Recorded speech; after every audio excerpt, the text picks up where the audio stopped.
Alleluia, Alleluia, Alleluia,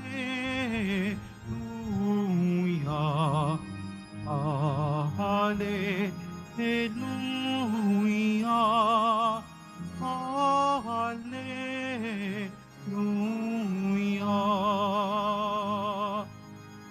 Kay laki ng pagmamahal ng Diyos sa sanlibutan, kaya't anak niya'y ibinigay. Alleluia, Alleluia, Alleluia,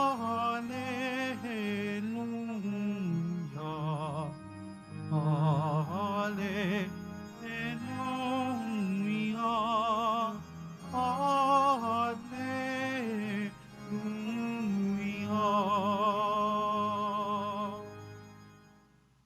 Sumainyo ang Panginoon. At sumaiyo rin. Ang mabuting balita ng Panginoon ayon kay San Juan. Papuri sa iyo, Panginoon. Gayon na lamang ang pag-ibig ng Diyos sa sanlibutan. Kaya ibinigay niya ang kanyang bugtong na anak upang ang sumasampalataya sa kanya ay hindi mapahamak, kundi magkaroon ng buhay na walang hanggan. Sapagkat sinugo ng Diyos ang kanyang anak, hindi upang hatulang maparusahan ng sanlibutan, kundi upang iligtas ito sa pamamagitan niya. Hindi hinahatulang maparusahan ng nananampalataya sa bugtong na anak ng Diyos, ngunit hinatulan ng parusahan ang hindi nananampalataya sa Kanya. Hinatulan sila sapagkat naparito sa sanlibutan ng ilaw, ngunit inibig pa ng mga tao ang dilim kaysa liwanag, sapagkat masama ang kanilang mga gawa. Ang gumagawa ng masama ay ayaw sa ilaw at hindi lumalapit dito, upang hindi mahayag ang kanyang mga gawa. Ngunit ang namumuhay sa katotohanan ay lumalapit sa ilaw. Sa gayon, nahayag na ang kanyang mga ginagaway pagsunod sa Diyos. Mga kapatid, ang mabuting balita ng Panginoon.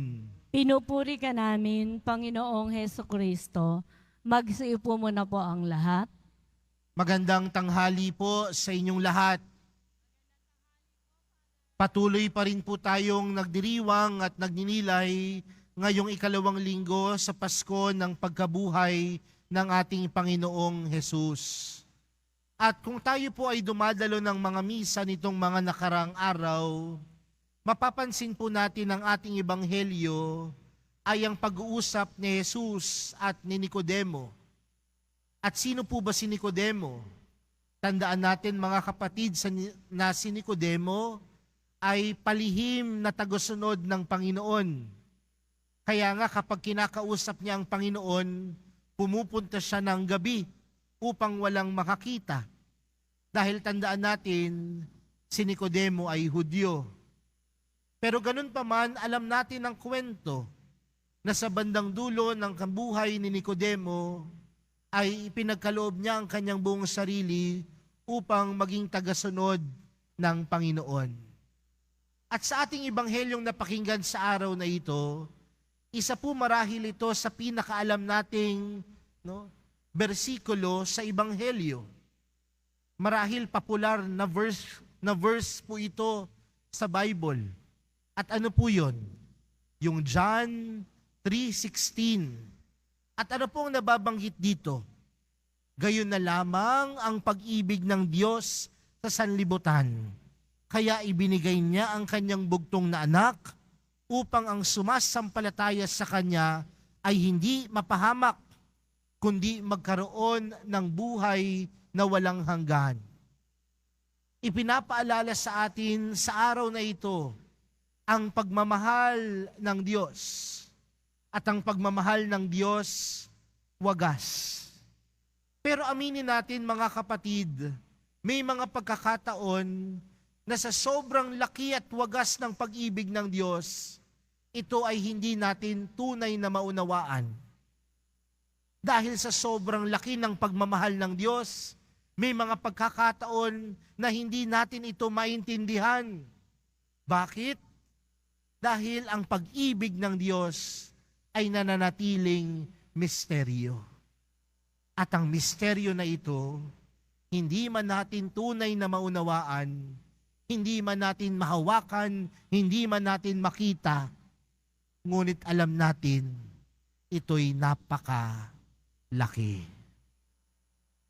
Kaya nga mga kapatid, sa araw na ito, sa patuloy nating pagdiriwang ng Pasko ng Pagkabuhay, hindi man natin rurok maunawaan ang pag-ibig ng Diyos, alam natin ang pag-ibig ng Diyos, malaki.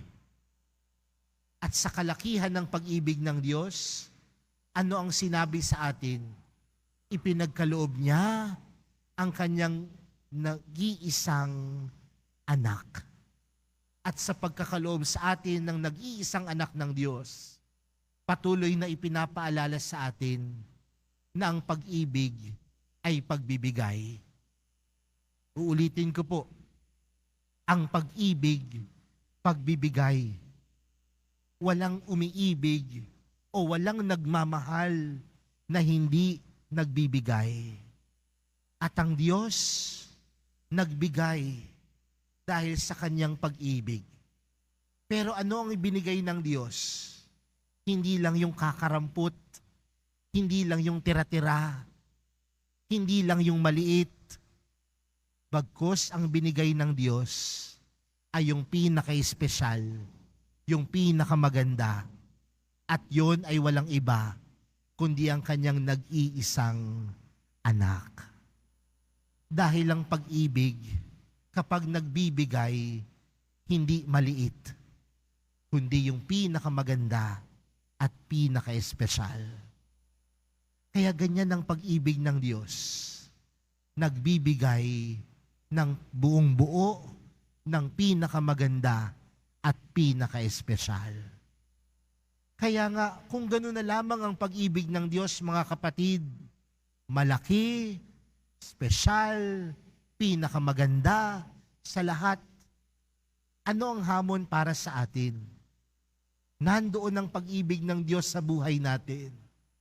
Pero may mga pagkakataon, kahit na alam natin na napakalaki ng pag-ibig ng Diyos, minsan mas pinipili pa nating mamuhay sa kadiliman. Di ba yan ang sinasabi sa Ebanghelyo? May mga pagkakataon na ipinaparamdam na ng Diyos ang kanyang pagmamahal. Pero minsan tinatanggihan natin ang pagmamahal ng Diyos. Bakit? Dahil mas pinipili pa rin nating mamuhay sa kadiliman.